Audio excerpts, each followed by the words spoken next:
Assalamualaikum warahmatullahi wabarakatuh. Sahabat beriman, ada banyak perempuan di dunia ini, tapi soleha dan cocok untuk dijadikan istri mencarinya susah-susah gampang. Kalau mendapatkannya berarti beruntunglah. Namun jika belum bertemu, jangan patah arang. Kamu bisa mencarinya dengan mengetahui kriteria-kriteria wanita yang baik dinikahi.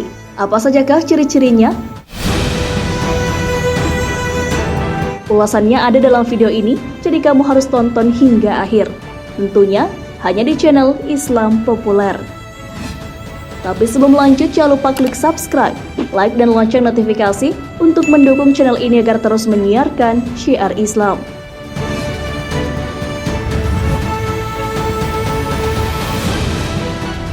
Baik agamanya, Zatuddin. Hal yang paling penting dalam memilih pendamping adalah agamanya. Hal ini didasarkan pada hadis Rasulullah SAW. Wanita biasanya dinikahi karena 4 hal: karena hartanya, karena kedudukannya, karena parasnya, dan karena agamanya. Maka hendaklah kamu pilih wanita yang bagus agamanya atau keislamannya. Kalau tidak demikian, niscaya kamu akan merugi. Hadis riwayat Bukhari dan Muslim. Zatuddin yang dimaksud bukan sekedar menghindarkan diri dari perbuatan zina, tetapi juga rajin mengerjakan amalan-amalan lain. Ulama mazhab Hanafi berpendapat bahwa disunnahkan para lelaki memilih wanita yang akhlaknya baik, sopan, dan memiliki sifat wira'i atau menjauhkan diri dari hal-hal terlarang dan syubhat dari dirinya.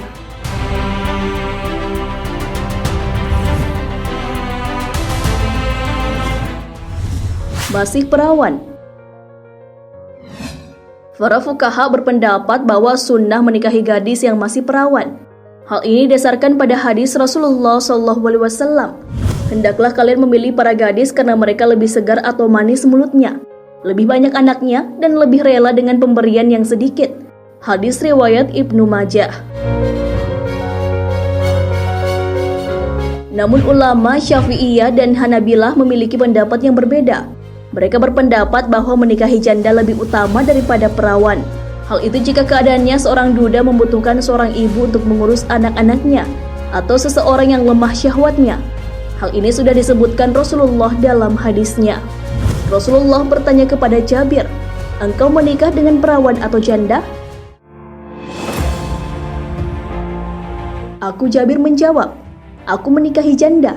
Kemudian Rasulullah bersabda, "Mengapa kamu tidak menikahi gadis, supaya kamu bisa bersenang-senang dengannya, dan ia bersenang-senang denganmu?" Maka aku menjawab, "Ayahku telah wafat atau telah mati syahid, dan aku memiliki beberapa saudara perempuan yang masih kecil. Aku tidak ingin menikahi wanita seperti mereka yang tidak dapat mendidik dan merawat mereka. Karena itulah aku menikahi seorang janda agar bisa merawat dan mendidik mereka." Hadis riwayat Bukhari.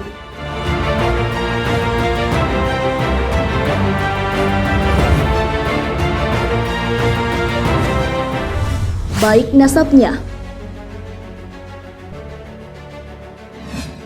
Salah satu ciri wanita yang direkomendasikan untuk dinikahi oleh Rasulullah SAW adalah yang baik nasab atau keturunannya. Wanita yang berasal dari keluarga yang baik, seperti menjalankan perintah agama, berasal dari ajaran orang tuanya. Oleh karena itu, jika memiliki anak nanti, perempuan tersebut akan mengajarkan yang baik-baik pula. Hal ini dijelaskan dalam kitab Fathul Mu'in karya Syekh Zainuddin bin Abdul Aziz Al-Malibari.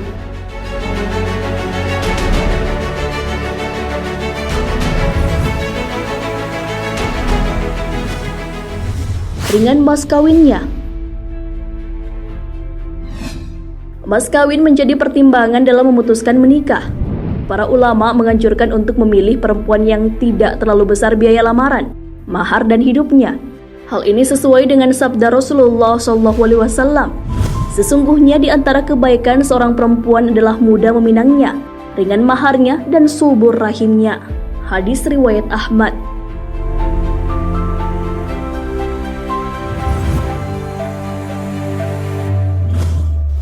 Menyenangkan dipandang.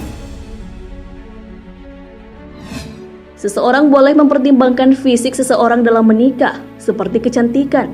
Wanita cantik dipandang lebih menenangkan suami dan lebih menjaga pandangannya dari perempuan lain. Mengenai hal itu, Abu Hurairah meriwayatkan hadis dari Rasulullah SAW. Beliau pernah ditanya, wanita yang bagaimana yang paling baik?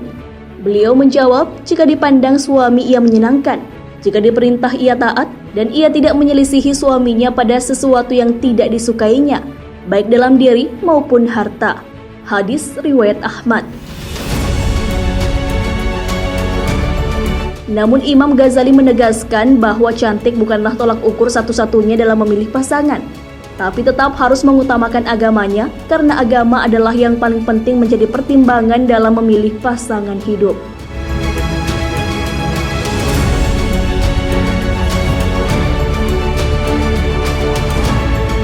Cerdas dan baik perangainya. Dalam rumah tangga juga dibutuhkan kecerdasan akal. Rumah tangga yang baik tidak dihasilkan oleh orang bodoh dalam artian tidak tahu mengatur rumah tangga. Kebaikan perangai juga menjadi pertimbangan karena akhlak orang tua akan ditiru oleh anak-anaknya. Mengenai kecerdasan, Imam Al-Asnawi menjelaskan bahwa cerdas yang dimaksud adalah kecerdasan umum. Maksudnya adalah kemampuan mengatur rumah tangga dan anak-anak. Kecerdasan tidak harus kecerdasan yang berkaitan dalam intelektual maupun akademik.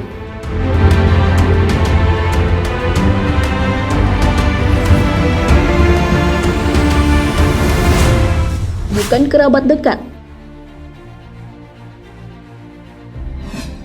Syekh Az-Zanjani berpendapat bahwa tujuan pernikahan adalah menyambung hubungan orang dari berbagai suku dan daerah yang berbeda. Oleh karena itu dianjurkan untuk tidak menikahi wanita yang masih memiliki hubungan kerabat. Hal ini bertujuan tidak merusak silaturahmi di antara dua keluarga jika terjadi perselisihan. Hal ini juga dijelaskan dalam kitab Ihya Ulumuddin.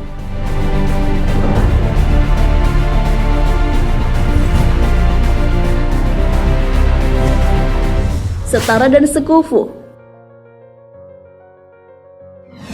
Setara atau sekufu di sini maksudnya adalah sederajat. Dianjurkan memilih wanita yang sama derajatnya dengan kita. Hal ini bisa mengajarkan untuk mengenal diri dan sadar siapa diri kita sebenarnya. Hal tersebut dimisalkan dengan pria dari kalangan rakyat biasa yang bermimpi menikahi putri raja. Hal itu memang tidak mustahil kalau Allah berkehendak. Namun alangkah baiknya jika memilih hidup dengan seseorang yang sederajat. Hal ini agar terhindar dari khayalan. Selain itu, juga telah direkomendasikan Rasulullah dalam sabdanya, "Pandai-pandailah memilih untuk tempat sperma kalian. Nikahilah wanita-wanita yang setara dan nikahkanlah mereka." Hadis riwayat Sunan Ibnu Majah.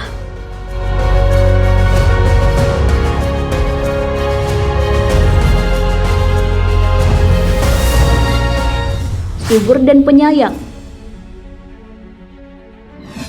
Dalam menentukan pilihan, dianjurkan untuk memilih yang memiliki sifat penyayang dan subur. Hal ini sudah ada dalam hadis Rasulullah SAW. "Nikahilah wanita yang penyayang lagi subur, karena aku berbangga dengan jumlah umatku yang banyak di depan umat-umat lainnya pada hari kiamat." Hadis riwayat Ahmad.